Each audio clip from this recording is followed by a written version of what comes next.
So let's begin. I turn first to you, Dragos. I mean, people have been following AI now for some years in Brussels. We're not really sure whether it's all going to be satisfactorily legislated before the end of this mandate, but you've been really driving the action, especially on the substance. And I'd really like your appreciation of where we are today in terms of the prospects for the Council and Parliament assembling a final legislative package, and in that context about the sandbox issue, which is of course our core theme this morning. So Dragos, over to you first. Well, many thanks, Robert, and good morning to everyone, and thanks to AI4People for this invitation. Well, I will start by saying that certainly I hope and I trust that we will be finishing in this mandate. There is no scenario, not even the bleakest of scenarios, where I see this spilling over into the next mandate. Although I did hear some voices saying that, well, maybe we should be taking slower because we are, after all, dealing, and that is true, with very complex, sensitive, politically important issues, and therefore we have to do it right. But I do think that we can finish these negotiations in this mandate without sacrificing in any way out of the quality and the thought that we're going to invest in the process. So where are we today? Council is ready, as you probably know and read, is ready, and it gives me hope, not only because they finished in time, but because if I look at some of the elements that are part of their final position, I think that we as Parliament, although we are still in the middle of the process, we will be finishing not far from those positions, not everywhere, but on most of the points, which will mean that once we start trilogues, we should be able to see eye to eye. In Parliament, we have already went past the initial calendar we had. It's true that when we devised the calendar back in spring, number one, we did not expect that we will have so many amendments.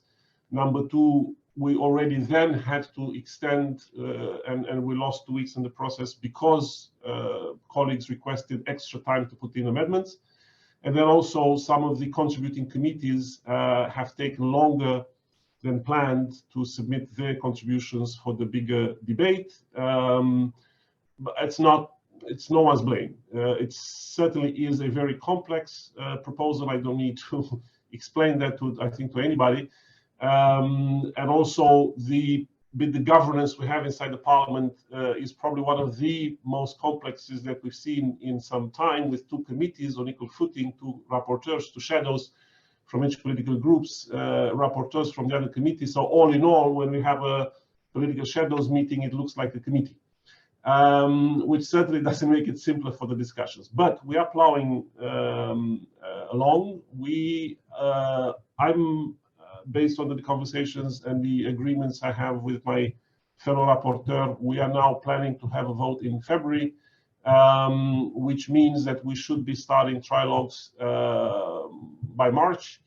And that, again, a bit with a delay from our initial planning, but that should still give us enough time to finish by the end of the year, which is our ambition.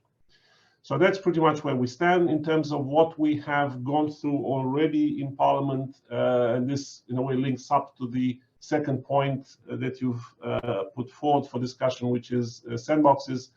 Sandboxes is fortunately, and I'm very happy with that, is in the list of things that we have either agreed entirely or almost agreed.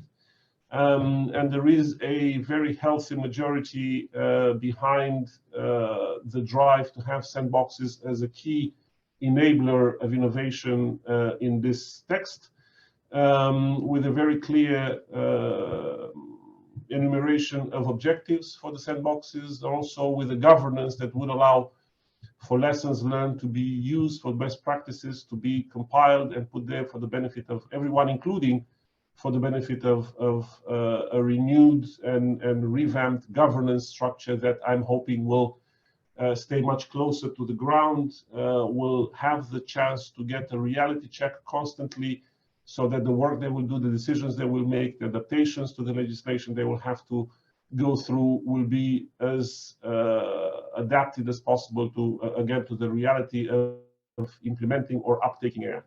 So in a nutshell, that's where we are. If you want me to go further in depth on whatever other point, I will happily do so, including on Sandboxes. Thank you. But that's very helpful, and it shows clearly, I think, that we're still in time, but we're not too late, but we're not too early in discussing this sort of issue. So personally, having banged the drum about sandboxes as a technique for at least 5-6 years in Brussels, I'm very pleased to see that in this crucial regulatory debate, it's part of the picture. And I think today, I hope with the help of our other panelists and yourself, Dragos, we'll be able to unpick what it means and how to make it realistic.